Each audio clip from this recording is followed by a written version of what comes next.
क्या आपको मालूम है इन सब की वॉल्यूम फाइंड करने के लिए सिर्फ एक ही फॉर्मूला काफी है। यानी कि अगर आपने सिर्फ एक फॉर्मूला याद कर लिया तो इन सब की वॉल्यूम को आप फाइंड कर सकते हो। तो आज हम इसी पे बात करने वाले हैं। इन दोनों को मैंने अलग इसलिए रखा है कि आज जो मैं यूनिवर्सल फॉर्मूला बताऊंगा उसके हेल्प से एटलीस्ट इन सब की वॉल्यूम को तो आप फाइंड कर ही लोगे। इसके अलावा और भी बहुत सारे शेप्स हैं जिसके वॉल्यूम को आप फाइंड कर सकते हो, जो फॉर्मूला अभी मैं बताने वाला हूं।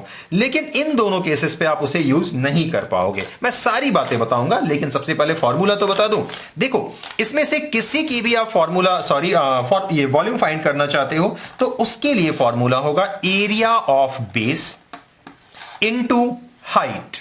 बस हो गया, इतना आसान है। अगर इस सिंगल फॉर्मूले को आपने याद कर लिया, जितना भी आपने याद किया था सबको आप भूल सकते हो। सिर्फ अगर सिंपल इस फॉर्मूले को आपने याद कर लिया तो सिंगल इस फॉर्मूला के हेल्प से आप इसमें से किसी की भी वॉल्यूम को फाइंड कर सकते हो, राइट ना। बट इन दोनों की वॉल्यूम को आप फाइंड नहीं कर पाओगे इसके हेल्प से। मैं सारी बातें बताऊंगा, थोड़ी और बता दूं पहले कि इन सब में क्या खासियत है, राइट ना।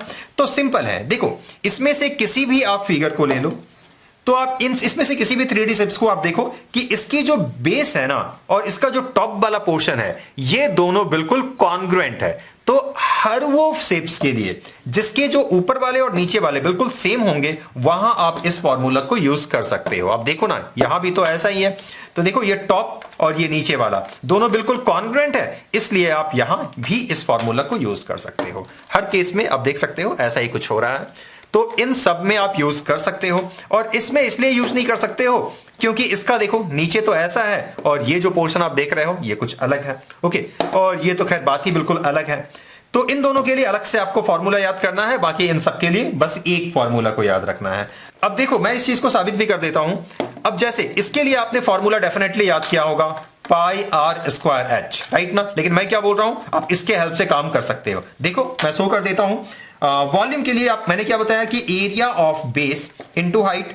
अब बताओ इसका जो बेस है ये किस शेप का है, क्या ये सर्कुलर है? और सर्कुलर होने के नाते इसका फॉर्मूला क्या होगा, ऑब्वियसली पाई आर स्क्वायर होगा। और ये एच तो देखो पाई आर स्क्वायर एच, और यही आपने याद भी किया था। अब चाहो तो इसके लिए भी वेरीफाई कर सकते हो। बताओ इसके लिए तो आपने ए क्यूब याद किया है ना, मैं वेरीफाई करके शो कर देता हूं। ओके, इसका जो बेस है ये क्या है, देखो तो स्क्वायर है। तो स्क्वायर होने के नाते क्या हो जाएगा बताओ, ए स्क्वायर हो जाएगा। क्या स्क्वायर का वॉल्यूम एरिया क्या होता है, ए स्क्वायर होता है। और हाइट तो ये वाला हो जाएगा ना जो खुद ए होगा, तो ए स्क्वायर इंटू ए, और ये अल्टीमेटली ए क्यूब दे रहा है। तो देखो इसी चीज को आपने याद किया था। तो चाहे कुछ भी हो हर जगह आप यूज कर सकते हो ये वाला फॉर्मूला। बट शर्त क्या है कि इसको दो तरीके से समझा जा सकता है कि एक तो ऊपर और नीचे वाला बिल्कुल सेम होना चाहिए, और दूसरा आप ये समझ सकते हो कि ये जो फेसेस आप देख रहे हो ना, ये जो सारे जो फेसेस आप देख रहे हो ये बिल्कुल सीधा ऐसे ऊपर की तरफ होना चाहिए, ऐसे टिल्ट नहीं होना चाहिए, कर्व नहीं होना चाहिए। ठीक है, देखो यहां देखो आप कर्व है ना एक तरह का, तो इसलिए यहां इस चीज को हम यूज नहीं कर पाए थे। यहां भी देखो तो तिरछा है ना, इसलिए हमने यहां यूज नहीं किया था इसको। तो दोनों तरीके से आप समझ सकते हो, दो चीज मैंने बता दिया। एल्स इस फॉर्मूला को आप हर जगह यूज कर सकते हो। तो चलिए, मुझे लगता है आपको ये बात समझ में आ गई होगी। ऐसी और भी बातें करेंगे मेंसुरेशन चैप्टर पे। बाकायदा चैनल पे एक प्लेलिस्ट बना हुआ है, आप उसे भी विजिट कर सकते हो। आगे हम बात करेंगे सरफेस एरिया की। और अगर आप उन सारी वीडियोस को भी देखना चाहते हो जो फ्यूचर में मैं अपलोड करने वाला हूं, तो आपको मालूम है आपको क्या करना है। तो चलिए फिलहाल के लिए इस वीडियो में इतना ही, मिलते हैं फिर किसी वीडियो में, तब तक अपना ख्याल रखिएगा। Thank you.